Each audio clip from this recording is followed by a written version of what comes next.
Hello, good morning. कैसे हो आप सारे? मैं ठीक हूँ, हमारे यहाँ सब ठीक हैं। आप बताइए आप लोग कैसे हो? और आज मैं आप लोगों को अपना बेडरूम टूर दे रही हूँ। और बहुत छोटा सा बेडरूम है मेरा, सिंपल सा।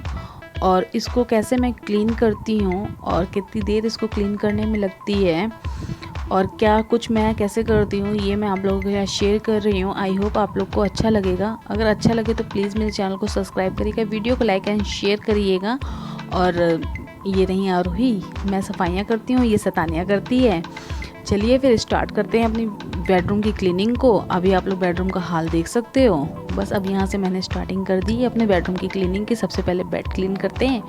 आज मुझे बेड की चादर चेंज करनी है। रात में एसी चलता है तो जाहिर सी बात है चादर लेकर के सोनी पड़ती है हम लोगों को। वैसे तो मैं रात में बंद कर देती हूँ, पूरी रात में एसी कभी भी नहीं चलाती हूँ क्योंकि कमरा अच्छा खासा ठंडा हो गया होता है और बहुत छोटा सा रूम है मेरा, तो मैं बंद कर देती हूँ 12:30-1 बजे के टाइम पे। उसके बाद हम फ़ैन चला लेते हैं, बट फिर भी ठंड सी तो रहती ही है थोड़ी बहुत। और बस यहाँ पे चादरों को ठप करके और रख के फिर मुझे आज बेड की चादर चेंज करनी है। आज दूसरी चादर मैं बिछाऊंगी। चादर को लेकर के मैं कुछ आप लोग के साथ डिस्कस करना चाहती हूँ कि कभी भी फ्रेंड्स रोड की चादर नहीं लेनी चाहिए। हम लोग सस्ता देख करके हम हाउसवाइफ ले लेते हैं कि चलो सस्ती है ले लो, बट नहीं लेनी चाहिए। ये चीज़ मैं आप लोग को इसलिए बता रही हूँ क्योंकि ये चीज़ मेरे साथ हो चुकी है। शादी में मेरी मम्मी ने मुझे ये चादर ख़रीद कर दी थी, जो ये मैं बिछा रही हूँ ब्लैक एंड वाइट वाली। तो ये चादर मम्मी ने मुझे शॉप से लेकर के दी थी। आई थिंक 800 या 900 रुपये की ये चादर थी। और 3.5-4 साल हो रहे हैं इसको रेगुलर बिछाते बिछाते। 4 साल मेरी शादी को होने वाले हैं, तो मैं रेगुलर इसको बिछा रही हूँ। और ये चादर बिल्कुल वैसे की वैसी ही है, आज भी बिछ जाती है। तो बेडरूम मेरा बहुत प्यारा लगता है, आप देख सकते हो। और इस चादर के बाद मैं 5-6 चादर ख़रीद चुकी हूँ। जाहिर सी बात है मैंने मार्केट से ख़रीदी है या गली में फेरी वाले आते हैं उनसे ख़रीदी है, बट वो चादरें बिल्कुल भी अच्छी नहीं निकली हैं। 2-2 महीने भी नहीं चली हैं फ्रेंड। तो मैं बस यही कहूँगी कि एक बार चीज़ खरीदिए, अच्छी खरीदिए, दुकान से ख़रीदिए। मैं ये गलती कर चुकी हूँ तो मैं आप लोग को बता रही हूँ कि आप लोग ये गलती ना करें।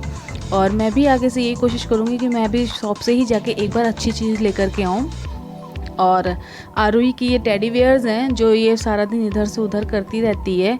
अभी मैं इनको भी सेट करूँगी, पहले मैं बेड को सेट कर लूँ। तो मैं रोज़ इसको सेट करती हूँ पूरा कायदे से, बट आप लोग को पता है बेबी के साथ कोई सेटिंग रह नहीं सकती है। अभी आप देखना मैंने सेट किया और अभी ये बिगाड़ देगी, तो कोई बात नहीं। फिर भी थोड़ी देर के लिए मन को शांति मिल जाती है कि चलो हमने बेड को सेट कर दिया है। और अब मैंने थोड़ा सा उसको डांट दिया, अब ये थोड़ी देर के लिए नहीं जाएगी।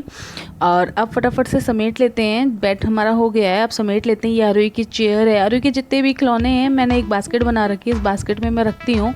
और खिलौने सारे उसके बेडरूम में ही हैं, कहीं इधर उधर मैं नहीं रखती हूँ। बेडरूम में आरुई खेल करके सारे खिलौने एक साथ उसी बास्केट में मैं इसके संभाल देती हूँ। पूरा कमरा ये फैला देती है, फिर उसी में मैं संभाल के रख देती हूँ। पर्टिकुलर एक जगह बनी हुई है, इधर उधर कहीं हम फेंकते नहीं है खिलौने, क्योंकि खिलौनों से पूरा घर बिखरा बिखरा फैला फैला सा फील होता है।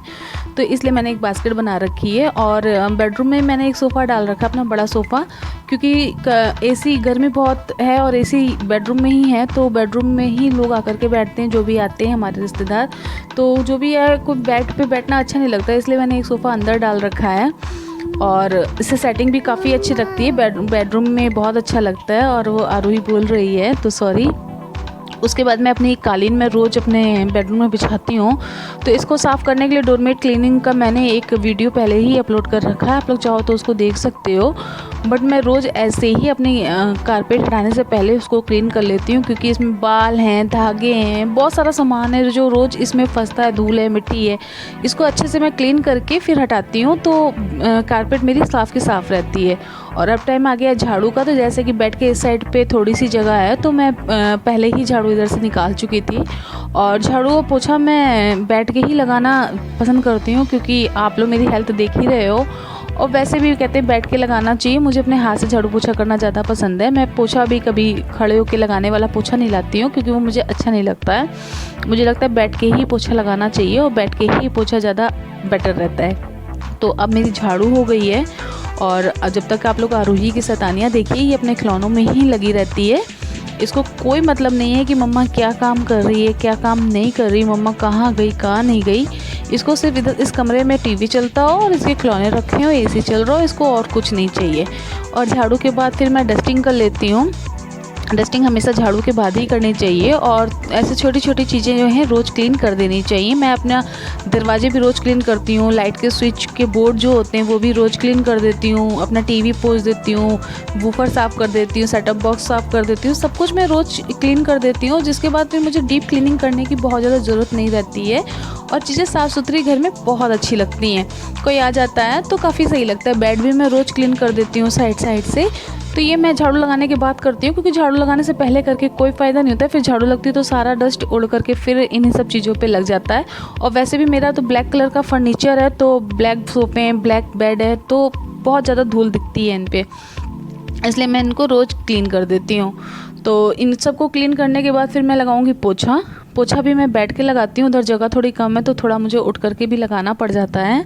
जगह के ही हिसाब से ही हम लोग को एडजस्टमेंट करना पड़ता है। और बहुत सारी मेरे जैसी ही हाउसवाइफ हैं जो ऐसे ही एडजस्टमेंट करती होंगी। कौन कौन ऐसे पोछा लगाता है प्लीज़ मुझे ज़रूर बताना।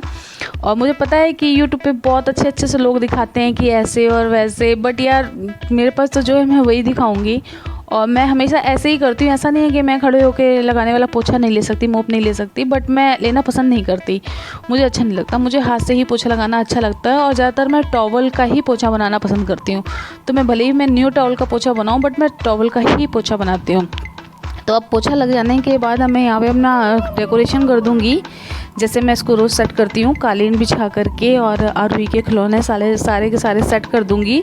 और आप आरुई को देख रहे हो कहाँ बैठी, सोफ़े के ऊपर उसका घोड़ा रखा है, वो सोफ़े के ऊपर चढ़ के घोड़े के ऊपर बैठी। इसको ज़रा सा भी डर नहीं लग रहा कि ये गिर जाएगी। बच्चे तो वाकई में बिल्कुल नहीं डरते हैं, और अच्छी बात है, डरना भी नहीं चाहिए, बट हम बड़ों को तो डर लगता ही है, अभी गिर जाएंगे तो चोट लग जाएगी और फिर रोना स्टार्ट। तो अब ये हो गई मेरी सेटिंग, और अब मैं जो छोटा मोटा सामान इधर उधर और आरुई ने बिखरा रखा है वो समेट करके, और फाइनली आपको अपना बेडरूम टूर देती हूँ, दिखाती हूँ आपको अपना बेडरूम। तो आप बताना मुझे कि आपको कैसा लगा मेरा छोटा सा बेडरूम। बहुत बड़ा नहीं है, बहुत अच्छा भी नहीं है, बट जो है मेरे लिए तो बहुत अच्छा है, और आई होप कि आप लोगों को भी अच्छा लगेगा। और किसका किसका मेरे ही जैसा छोटा सा बेडरूम है। और आप सोच रहे होगे ये एसी के पास स्टेबलाइज़र पे ये कवर क्यों लगा रखा है। तो स्टेबलाइज़र की लाइट रात में बहुत ज़्यादा आती है, जिससे आरूही परेशान होती है, सोती नहीं है, इसलिए मैंने उस पर कवर लगा दिया है। और बस अब ये मेरा बेडरूम पूरा कंप्लीट हो गया है। सो आप देख सकते हो, और बताना ज़रूर प्लीज़, जो भी वीडियो देखे कमेंट करके ज़रूर बताना कि मेरा बेडरूम कैसा लगा, और किसका बेडरूम मेरे ही जैसा है, और कौन मेरे ही जैसे सफाई करता है, ये भी मुझे ज़रूर बताना। और फिर चलिए फिर बाय, मिलती हूँ आपसे अपने नेक्स्ट ब्लॉग में। तब तक के लिए बाय, टेक केयर। चैनल को सब्सक्राइब जरूर